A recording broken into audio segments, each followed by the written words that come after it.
So now I would like to talk to you about, so what happens in that 8-week Journey to Freedom class that these healing components of a healing community happen. So when we look at this 8-week process, here's kind of the flow of what you can expect. First, everyone is born with a desire, God-given, to be loved. It's our greatest need as a human being, and it's our greatest desire for our whole life. The longing that if you knew me with everything about me, that you would love me. And so what happens is, we call this the process of attachment. How do I end up stuck on alcohol, drugs, pornography, rage, these different issues that we get stuck with?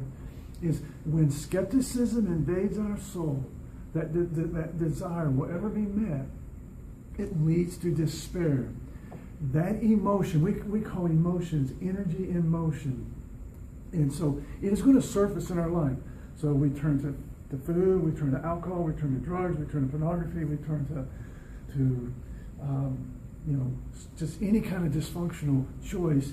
It's being driven by those emotions. And we call emotions energy in motion. It's going to come up in our lives. And so we reach for these things to ultimately control that desire.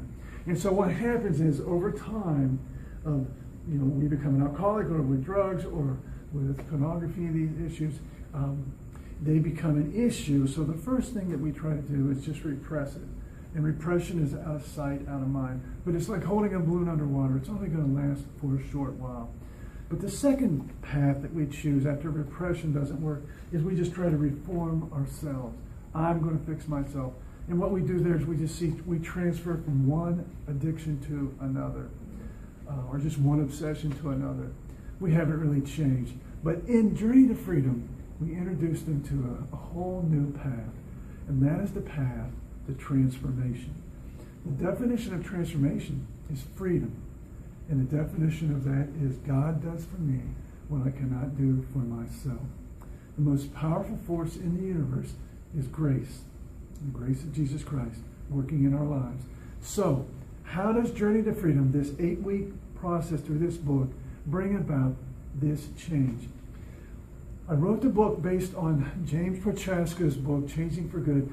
In America, they had done a lot of work with our Heart Association, American Cancer Society.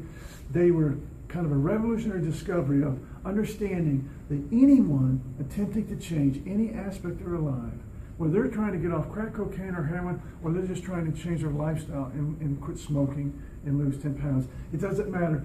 Everyone trying to change goes through these 5 distinct stages. Those stages are, number 1, pre-contemplation, which goes back to it's just denial. They don't have a problem. If my wife changed, my boss, if the country gave me a better deal, if God worked in my life in a better way, I wouldn't do the things I've done. They don't have a problem. It's outside of them, so they don't have to take responsibility. The second stage, though, is going to be the vast majority. It's going to probably be at least 80% of our population, is contemplation. Contemplation is the largest stage. This is where a person realizes, you know what, I have an area of my life that's a problem. I do, I know it. But they're not ready to take action. And please hear that. It doesn't matter how many times they've been told they need to change, how much trouble they get in, how much time they're locked up, or how much is taken from them, whatever the penalties are, it does not matter. And even if they know their lives would be better if this changed, they're not ready to commit to taking action. A person in contemplation can stay there for the rest of their life. The third stage, though, is preparation. Preparation, now we see a shift. The person is beginning to see there's more benefits to changing their life than staying the same. And what happens to finally move a person out of contemplation to where they step into preparation is they focus more on the solution than on the problem. And so that's a big bulk of what we do in the 8-week process of Journey to Freedom, continuing to have them look at what will be better and what will be different in the benefits as they begin to look at what their lives will look like change. And then the fourth stage is the one that we got to get to, all of us, and that is action. A person who is in the action stage is committed spiritually, physically, and mentally. They are all in, and they're in for them. I want to change. They're doing it for them, not for someone else, not for some pressure, and not to just alleviate a problem. They want to do this for them. driven by vision. And then the fifth stage is just maintenance. They're just maintaining the change. They're continuing to work and to grow towards into this new person that they're growing into, who's free of these issues. So there are two change processes that we apply in this 8 weeks to move a person through those stages. The first is self-awareness, and that's the most powerful. For 8 weeks, we are just every day looking at our lives and how we got to where we are, what needs to be different, and what I want to change. So self-awareness. And then the second part, or the second process of change that we use, is supportive relationships. Please hear me. This is just the greatest truth. You cannot change alone. They must stay connected and be in a process with others. So, for 8 weeks, we're moving people towards this vision in their life. This is what they want to change, and then this is what the action steps are going to take. So the last thing we do at the end of the 8 weeks is each participant, there's a template at the end of the book where they write their personal plan of action, their goals spiritually, physically, and mentally, on what they're going to change, all their action steps, and then most importantly, who is going to be their support network to stay with them and help them with accountability and encouragement and support them all through this. Supportive relationships is the single most important part of the healing process. Healthy, supportive relationships. So where are those people and how they're going to connect? And so that is, and so in the last meeting, they share their personal plans. They publicly share it with their whole group. So they have written it. They publicly made it aware. So what does this have? So where does the church come into this vision? So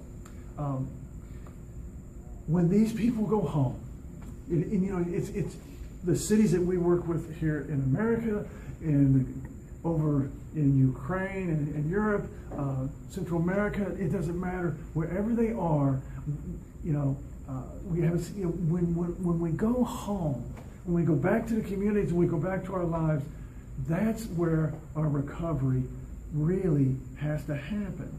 And so to sustain that and to grow, they must be connected to a healing community. And there's no greater resource for that than the church. If the churches throughout the country of Belize were to see how they could be a healing community, offering these groups, offering this support process, then when these people come home, they can connect. And the other thing to remember this is that when they come home, it's going to impact their spouses, their children. And so it's really important that we're treating that whole group is being able to be a part of the healing process. Our part is working with the YMCA. We would come and train facilitators, volunteer facilitators in your churches, in your communities. This is probably the most important part, because everything that they start while they're incarcerated, they have to continue it when they go home. So that's kind of our vision, is the YMCA, the prisons, the government, and the churches all working together to bring a healing process, a healing community to the country of Belize. And we're seeing it here, and we're seeing it in other countries that we work with. It works. It truly will work if you will build it.